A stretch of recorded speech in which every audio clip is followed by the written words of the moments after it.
13th episode की starting वहीं से होती है जहाँ पर लास्ट एपिसोड खत्म हुआ था। हम किम दो हा को देखते हैं जो कि चोए के फादर से पूछ रहा था क्या तुमने चोए को मारा है। अब जैसे ही उसने मना किया था तो दोहा सोली की तरफ देखने लगता है और सोली बोलती है कि सच कह रहा है। तब दोहा अपने हाथ रोक लेता है और फिर उसका फादर वहाँ पर बोलने लगा था कि मैं चाहता था कि कोई उसे मार दे बट मैंने उसे नहीं मारा, क्योंकि अगर कोई उसे मार देता तो इंश्योरेंस का पैसा मुझे मिल जाता, लेकिन उसने तो खुद ही खुद को मार लिया। दोहा बोलता है तुम्हें क्या कह रहे हो। फिर हमें एक पास्ट का सीन दिखाया जाता है जहाँ पर चोए ने अपने फादर को कॉल करी थी और उसका फादर उससे पूछ रहा था कि तुम इतनी रात को कहाँ पर हो, घर पर क्यों नहीं आ रही हो। चोए कहती है कि मेरे पास तुम्हें देने के लिए कोई भी रुपए नहीं है, अगर मैं घर आ भी जाऊंगी तब भी मैं तुम्हें कोई रुपए नहीं दे पाऊंगी। जिस पर उसका फादर कह रहा था कि अगर तुम अपनी जान बचाना चाहते हो ना तो घर मत ही आना। जिस पर चोए कहती है कि कौन कहता है कि मैं जान बचाना चाहती हूँ, मैं तो मरने जा रही हूँ। इतना कहते ही वो कॉल काट देती है और अब सीन प्रेजेंट में आते हैं जहाँ पर किम दो हा चोए के फादर से कह रहा था कि तुमने इस बारे में पुलिस को क्यों नहीं बताया। तो वो कहता है पागल हो गए हो क्या, मैं इस बारे में पुलिस को बताता तो मुझे इंश्योरेंस के पैसे कैसे मिलते हैं। जिस पर दोहा को गुस्सा आता है और कहता है कि चोए तुम्हारी बेटी थी, तुम ऐसा कैसे कर सकते हो। जिस पर चोए का फादर कहता है कि मैंने उसे नहीं मारा, उसे तो तुमने मारा है। जिस पर सोली कहती है कि इसने चोए को नहीं मारा है। अब उसका फादर सोली को देखकर कहता है कि ये कौन है तुम्हारी अगली शिकार। जैसे उसने ये कहा था वहीं पर वो डॉन खड़ा हुआ था, उसे ये सुनकर गुस्सा आता है और कहता है कि तुम उसे ऐसे कैसे कह सकते हो। वो चोए के फादर को पंच भी कर देता है और उसे कॉलर से पकड़कर पूछ रहा था कि जल्दी बताओ कौन है रियल कल्प्रिट। वहाँ पर चोए का फादर डर जाता है और कहता है कि प्लीज मुझे मत मारो। तभी उसकी नजर डुकचन के भाई जयचन पर पड़ती है और वो कहता है कि ये गाय ये तो चोए का पीछा करता रहता था, ये उसको स्टॉक करता था, पक्का इसी ने कुछ किया होगा। वहाँ पर जयचन डर जाता है और वहाँ से भागने लगा था। जयचन वहाँ से भागकर अपनी बाइक लेके निकल जाता है और दोहा भी अपनी गाड़ी जयचन की बाइक के पीछे लगा लेता है। वहाँ पर सोली रह जाती है जो कि डॉन की गाड़ी में बैठकर उनका पीछा कर रही थी। कुछ देर पीछा करने के बाद जयचन एक पतली सी गली में घुस जाता है और दोहा उसे आगे से जाकर पकड़ लेता है। वहाँ पर जब दोहा ने जयचन को कॉलर से पकड़ लिया था, जयचन काफी घबरा जाता है। दोहा उससे पूछ रहा था कि तुम्हारे वहाँ से भागने का रीजन क्या है, जल्दी बताओ। जिस पर जयचन कहता है कि तुम मेरा पीछा कब छोड़ोगे। दोहा कह रहा था क्या तुमने चोए को मारा है। अब जयचन वहाँ पर चुप हो जाता है और थोड़ी देर बाद बोलता है कि ठीक है, हाँ मैंने ही उसे मारा है। वहाँ पर दोहा सुन रह गया था, लेकिन तभी जयचन हंसने लगता है और कहता है कि मैं जोक मार रहा हूँ। क्या तुम्हें पता है एक सच के बारे में, तुम्हारे साथ साथ चोए मुझे भी डेट कर रही थी। तुम्हें क्या लगता है कि वो तुम्हारा ही वेट करती थी? नहीं, वो मुझसे मिलने आया करती थी। दोहा उसकी ऐसी बातें सुनकर काफी निराश हो जाता है। तभी सोली वहाँ पर आती है और कहती है कि झूठ कह रहा है। तब दोहा फिर से जयचन से पूछता है क्या तुमने चोए को मारा है।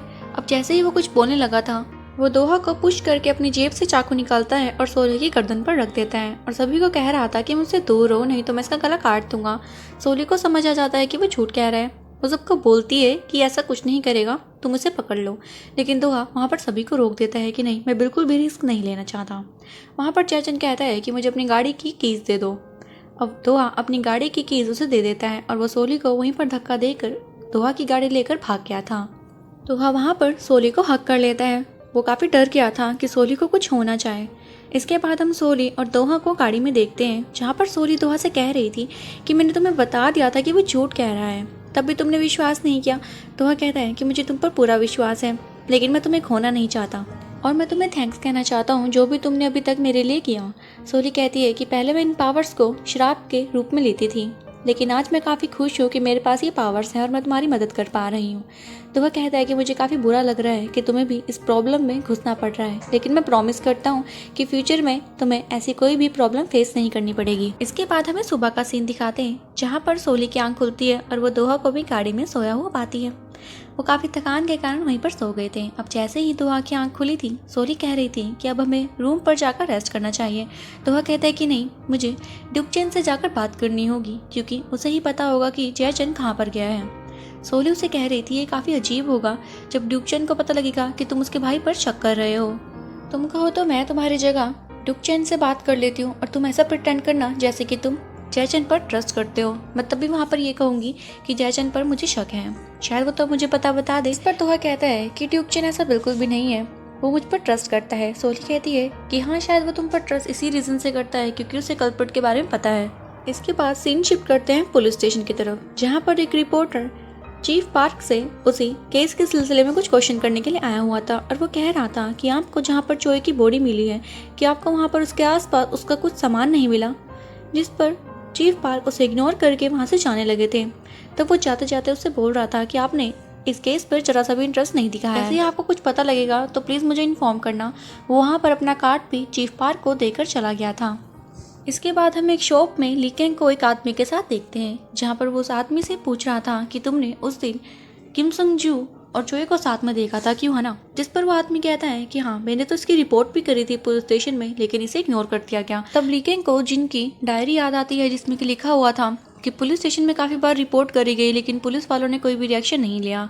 और वहाँ पर उसे जिन की एक बात याद आती है जहाँ पर वो कह रहा था कि प्लीज़ पुलिस पर विश्वास मत करना, तुम इसे खुद से हैंडल करना। अब सीन वापस प्रेजेंट में आता है जहाँ पर ली कैंग उससे माफ़ी मांगता है और कहता है कि क्या तुम मुझे फिर से बता सकते हो कि तुमने उस दिन क्या देखा? तो वो बताता है कि उस दिन मैं और मेरी वाइफ बीच के पास से गुजर रहे थे, तो हम हवा लेने के लिए गाड़ी से बाहर निकले और मैंने एक लड़का और एक लड़की को बीच के पास देखा। उन्हें देखकर ऐसा लग रहा था कि वो लड़का वहाँ से जा रहा था, लेकिन लड़की के बुलाने पर फिर से वापस आया।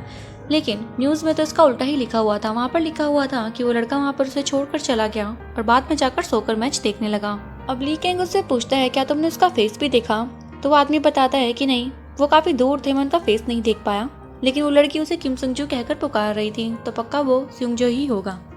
इसके बाद हम दोहा को एंटरटेनमेंट कंपनी में देखते हैं, जिसे वहाँ पाकर सारे कलीग्स शॉक में थे। ये तो दोहा है। अब दोहा वहाँ से सीधा ड्यूक चैन के कैबिन में चला जाता है, जहाँ पर ड्यूक चैन उसे देखकर हैरान होता है। वो कह रहा था कि तुम मेरे कॉल मैसेज का रिप्लाई क्यों नहीं दे रहे हो? दोहा उससे माफ़ी मांगता है और उसे बताता है कि मैं एक्चुअन गया था। ड्यूक चैन हैरान होता है और पूछता है कि तुम वहाँ पर क्या करने गए? क्या पुलिस तुम्हें तंग कर रही है? दोहा कहते हैं कि नहीं, मैं रियल कल्प्रिट को ढूंढना चाहता हूँ। और क्या तुम्हें पता है कि मुझे वहाँ पर जयचन भी मिला? जिस पर ड्यूक चैन कहता है कि हाँ मैं जानता हूँ, वहाँ पर जाया करता है, उसके फ्रेंड्स वहाँ पर हैं, मैंने उसे कई बार मना भी किया है लेकिन वो नहीं मानता। दोहा कहता है क्या तुम्हें ये भी पता है कि जयचन चोई को पसंद करता था? ड्यूक चैन कहता है कि हाँ मुझे पता है, लेकिन वो सिर्फ उसका क्रश थी, उसे तो सिर्फ तुम पसंद करते थे, वो सिर्फ तुम्हारी थी, लेकिन तुम इस बारे में क्यों पूछ रहे हो? दोहा कहता है कि मैं जानना चाहता हूँ कि जयचन अभी कहाँ पर है। ड्यूक चैन कहने लगा था क्या तुम उस पर शक कर रहे हो? उसने चाहे कितनी भी प्रॉब्लम क्रिएट करी हो लेकिन वो किसी को मार नहीं सकता। दोहा कहता है कि वहाँ पर मैं चोई के डैड से भी मिला, वो जयचन को सस्पेक्ट बता रहे थे। जिस पर ड्यूक चैन कहता है कि तुम उनकी बातों पर विश्वास कर रहे हो जो कि एक शराबी आदमी है, तुम ऐसा कैसे कर सकते हो हमारे साथ? हमने तुम्हारे लिए क्या नहीं किया? दोहा जैसे ही कुछ कहने लगता ड्यूक चैन कहता है कि तुम यहाँ से जा सकते हो। इसके बाद सीन शिफ्ट करते हैं पुलिस स्टेशन की तरफ, जहाँ पर चीफ पार्क से मिलने के लिए ली कैंग पहुँच रखा था और वहाँ पर वो उससे बोल रहा था कि उस दिन एक आदमी आया था पुलिस में रिपोर्ट कराने के लिए, लेकिन आपने उसे इग्नोर कर दिया, ऐसा क्यों किया? जिस पर वो कहते हैं कि तुम्हें ये किसने किया, ये सब झूठ है। लेकिन कहता है कि मैंने जिनकी डायरी पढ़ी उसमें ये सब कुछ लिखा हुआ था और उसे कंफर्म करने के लिए मैं खुद उस आदमी से मिलकर आ रहा हूँ और उसने जो भी कहा है वो सब सच है। आपने ऐसा क्यों किया? क्या आपने ये पैसों के लिए किया है? जिस पर चीफ पार्क को गुस्सा आता, वो कहता है कि तुम अब अपनी लिमिट क्रॉस कर रहे हो और तुम इतना इंटरेस्ट क्यों दिखा रहे हो इस केस में, ये तो तुम्हारा केस है ही नहीं। लेकिन कहने लगा था कि मैं जानता हूँ आप बुरे इंसान नहीं हैं, मैं आपकी रिस्पेक्ट करता हूँ और पक्का कोई रीज़न होगा कि आपने ये कदम उठाया है, आप प्लीज़ मुझे सच बताइए। जिस पर वो कहने लगे थे कि तुम्हारा केस नहीं है, अगर तुमने ऐसे ही इसमें इंटरप्ट किया तो मैं तुम्हारे स्टेशन पर कॉल कर दूंगा। इतना कहते ही वो वहाँ से चले जाते हैं और वहीं पर हम उस रिपोर्टर को भी देखते हैं जो उनकी ये सब बातें सुन लेता है। इसके बाद हम चीफ पार्क को उनके कैबिन में देखते हैं, जहाँ पर वो सी रिंग को देखकर सैड हो रहे थे। इसके बाद हम सोली को देखते हैं जो कैफे की तरफ जा रही थी और चारों को से रोककर बताती है कि यहाँ पर पिछले कुछ दिनों से एक आदमी आकर तुम्हारे बारे में पूछ रहा है और जैसे ही मैं उसके बारे में पूछती हूँ वो मुझे कुछ नहीं बताता।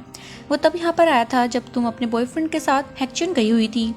तभी चारुक को वो आदमी सामने से दिख जाता है और वो सोली को दिखाती है। सोली उसे देखते ही पहचान लेती है कि वो उसके डैड है। वो उन्हें देखकर शौक रह जाती है। इसके बाद हम सोली और उसके डैड को एक रेस्टोरेंट में देखते हैं, जहाँ पर सोली अपने डैड के लिए उनकी सारी फेवरेट डिशेस ऑर्डर करती है। अब सोली को देखकर उसके डैड वहाँ पर काफ़ी खुश थे और सोली अपने डैड से पूछती है कि आपने ये ग्लासेस क्यों पहन रखे हैं।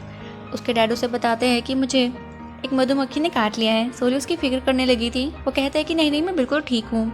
वहाँ पर वो सोली को कहते हैं कि तुम्हें मेरी कितनी फिक्र है, लेकिन मैं जानता हूँ तुमने बचपन से लेकर अब तक काफ़ी ज़्यादा हार्ड फेस देखा है। हम तुम्हें वैसी परवरिश नहीं दे पाए जैसे कि और पेरेंट्स दे पाते थे। हम दोनों अलग भी हो गए और तुम्हारे झूठ पकड़ने की पावर से तुम अपने आप को अकेला पाती थी, तुम्हारे कोई दोस्त भी नहीं था। और आज मैं तुमसे इसी सिलसिले में बात करने आया हूँ। मैं तुम्हारे बॉयफ्रेंड के बारे में जानता हूँ। जिस पर सोली कहती है कि सब उसके बारे में गलत ही जानते हैं, आपका मॉम ने इसके बारे में बताया होगा। लेकिन आप मेरा भरोसा करिए, मैंने किसी भी गलत इंसान को नहीं चुना है। मैं उसके साथ नॉर्मल पर्सन की तरह फील कर पाती हूँ, क्योंकि वो कभी झूठ बोलता ही नहीं है। ये सुनकर उसके डैड खुश हो जाते हैं और उसे फ्यूचर के लिए ब्लेसिंग भी देते हैं। इसके बाद वो खाना खाकर बाहर आ जाते हैं, जहाँ पर सोली की मॉम का उसे कॉल आ रहा था और सोली उस कॉल को उठाती है, जहाँ पर उसकी मॉम उससे रुपए मांग रही थी। तो सोली का डैड उसे फ़ोन खींच लेता है और कहता है कि सोली तुम्हारी पर्सनल बैंक नहीं है, तुम्हें उसको रुपए देने चाहिए। तुम तो उससे 100 गुना रुपए मांग चुकी हो, जितना कि तुमने उस पर इन्वेस्ट भी नहीं किया है। अब वो फ़ोन काट देते हैं और सोली को कहते हैं कि तुम इसका नंबर ब्लॉक कर दो। इसके बाद हम सोली की मॉम को देखते हैं, जिसने कि एक और आदमी को पटा लिया था और वो आदमी सोली की मॉम के लिए काफ़ी महंगा गिफ्ट भी ला रखा था। उसकी मॉम को ये देखकर काफ़ी अच्छा लगता है, लेकिन वो आदमी काफ़ी ठरकी था।